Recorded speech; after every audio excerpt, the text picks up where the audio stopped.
Hi everyone, I'm Nico. Welcome to Talk English with Us, the channel where you learn English naturally and simply, and where we also talk about topics that can help you in your everyday life. Have you ever had an idea, an opinion, or something to say, but at the last second you thought, no, forget it, I'm not capable?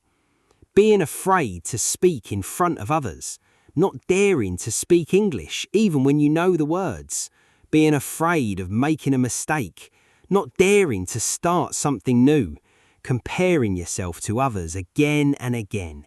If that sounds familiar, you're really not alone. Today we're going to talk about confidence, but not that magical kind of confidence where you wake up one morning suddenly feeling invincible. No, not at all. We're going to talk about how to build real confidence from scratch. What is self-confidence, really? Let's start by defining things simply. Self-confidence isn't thinking you're perfect. It's not thinking you'll never make a mistake either. Real confidence is knowing you can handle difficulties, even when you're not perfect. And here's an essential point. Confidence doesn't mean never feeling afraid. A lot of confident people feel fear too. They get nervous before speaking in public. They doubt themselves sometimes. Real confidence is being able to act despite the fear, not the total absence of fear. Stop waiting to feel ready. A lot of people think, when I have confidence, I'll start. But in reality, it's usually the opposite that happens. You start, you practice, you make mistakes, you improve little by little, and then confidence shows up. Take speaking English, for example, or public speaking, or starting a sport, or learning a new skill, or starting a project that matters to you. If you're waiting to feel completely ready before you start, let me tell you a secret. That moment is never going to come.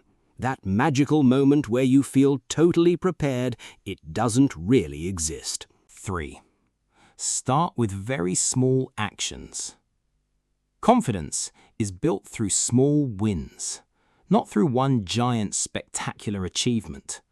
Talking to someone you don't know, asking a question, even if it feels a little silly, sharing your opinion, even briefly, doing a task you've been putting off for a while, speaking English for just 5 minutes. Every small action sends a very clear message to your brain. I can do this. And little by little, that message becomes a habit. Then it becomes a certainty. 4. Stop comparing yourself to others. Let's talk about comparison for a moment. We often compare our very beginning to someone else's middle of the journey. Picture this. You've been learning something for 3 days, and you're watching someone who's been practicing that same thing for 10 years, and then you wonder why you're not as good as they are. Well, of course you're not. That person has a 10-year head start on you. This comparison is completely unfair to yourself. So, here's a simple tip. Compare your current progress to your own past, not to someone else's journey. 5. Learn to accept mistakes. Mistakes are absolutely essential for progress.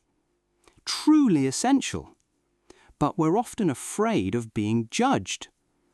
Let's take an example from learning English. You make a grammar mistake. You mispronounce a word.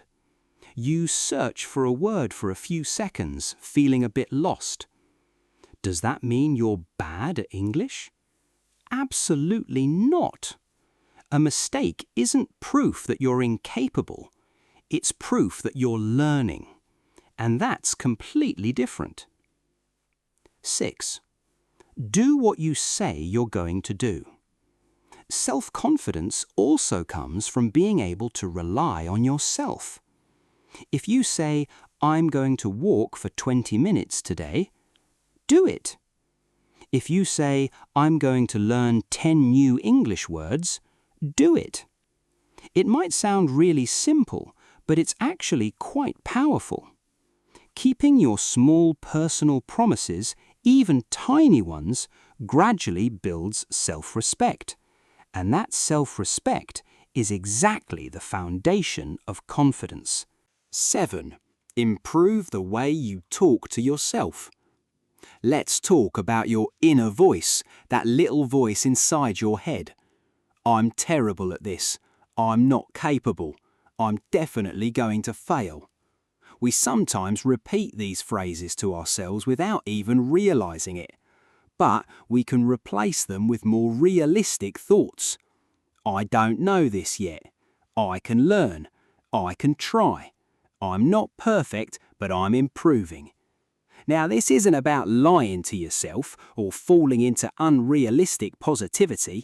It's simply about speaking to yourself with a little more respect, the way you'd speak to a friend. 8. Step out of your comfort zone little by little. You shouldn't completely turn your life upside down overnight. That would be way too much, and you'd probably give up quickly. Instead, try doing one small uncomfortable thing every day. Talking to someone new, asking a question in public, sharing your opinion, even if it's different from everyone else's, speaking in front of a small group, trying something completely new to you. Little by little, your comfort zone naturally expands, without pressure, without force. 9. Confidence and body language. Let's talk briefly about body language, because it matters too. Making eye contact with people, at least a little, breathing calmly, especially in stressful moments, speaking a bit more slowly without rushing, keeping an open posture rather than curling inward, avoiding constantly looking down at the floor. Does this magically turn someone into an ultra-confident person overnight? No, of course not. But it can really help you feel a bit more at ease, little by little. 10. How to become more confident in English. Let's connect this to language learning now. Here's a very practical method. Every day for 10 minutes. 2 minutes. Talk to yourself out loud about your day. 2 minutes. Describe what you see around you. 2 minutes. Share your opinion on any topic at all. 2 minutes. Talk about something that happened recently. 2 minutes. Answer a random question, whatever comes to mind. And remember this above all. Don't search for the perfect sentence. Just speak. 11. 5 habits that destroy confidence. Here are 5 habits to watch out for. First, constantly comparing yourself to others. Second, chasing perfection at every step. Third, systematically avoiding slightly difficult situations. Fourth, harshly criticizing yourself for every small mistake. Fifth, giving up too quickly the moment something gets complicated. Do you recognize any of these habits? Don't worry, most people have at least 1 or 2. What matters is becoming aware of them. 12. A 30-day plan to get started. Here's a simple plan over 4 weeks. Week 1. Do one small uncomfortable thing every day. Week 2. Speak up more and share your opinion more often. Week 3. Work on one specific skill that matters to you. Week 4. Do something you wouldn't have dared to do a month ago. The goal isn't to become a completely different person. The goal is to become, little by little, more comfortable with the person you already are. Useful English expressions. Let's pick up a few useful expressions along the way. Have self-confidence. I'd like to have more self-confidence when I speak in public. Lack confidence.